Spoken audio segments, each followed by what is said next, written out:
This was the result of Ninoy fighting for the Filipino people against the oppression of the Marcos administration and the corruption of the Marcos family, which is tragically now being defended by people who believe Ninoy is a hero. To me, Ninoy Aquino is a hero. He is and will always be. Yung kanyang duguan na suot nung siya ay binaril sa tarmac ng Manila International Airport noon, na ngayon ay Ninoy Aquino International Airport na.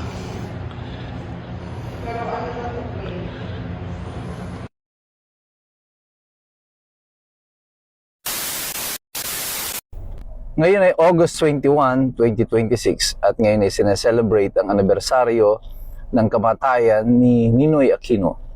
Pero alam nyo ba, meron pang isang event na nangyari noong August 21, 1971 naman, na naging mahalaga rin sa kasaysayan ng politika ng Pilipinas, at ito ay ang Plaza Miranda bombing. Ang Plaza Miranda bombing ay ginamit ng Marcos administration bilang isa sa mga dahilan kung bakit niya idineklara ang martial law.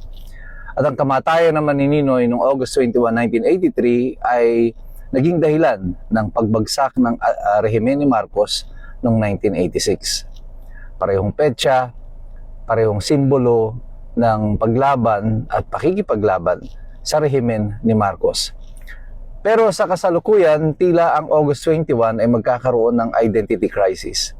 Kasi ang mga dating kumakalaban noon sa mga Marcos noong August 21, noong 1971, at noong August 21, 1983, ngayon ay tila mga kaalyado na, at sigurado namang kaalyado na ng administrasyon ni Marcos. Sinong magsasalita ngayon laban sa administrasyon kahit na nung matandang Marcos?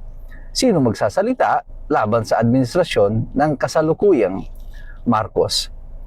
At dahil wala nang magsasalita sa hanay ng mga dilaw at mga pink at yung mga dating identified with the Liberal Party na kilala sa kanilang pakikipaglaban sa rehimen ni Marcos, ay tila may identity crisis ngayon ng August 21.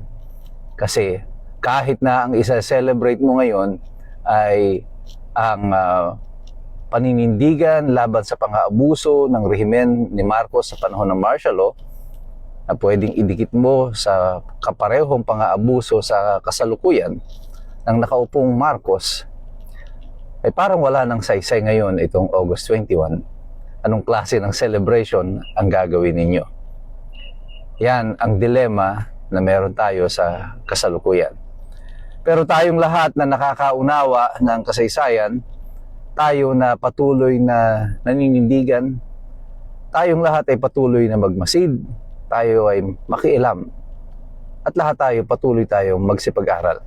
Kasi alam nating lahat, mahirap makialam ang taong walang alam. God bless you.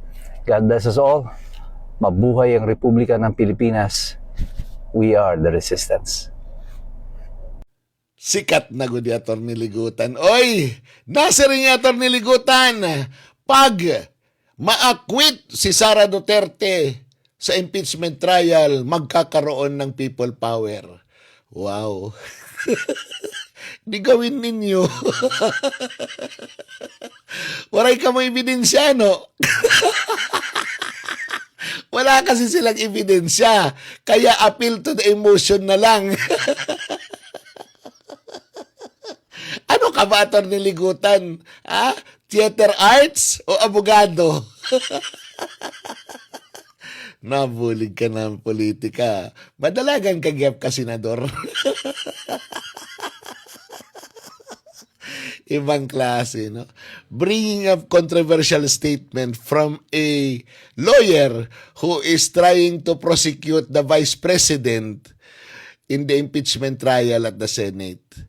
Klaro, wala talaga silang ebidensya dahil ganyan na yung ginagawa. Propaganda na lang.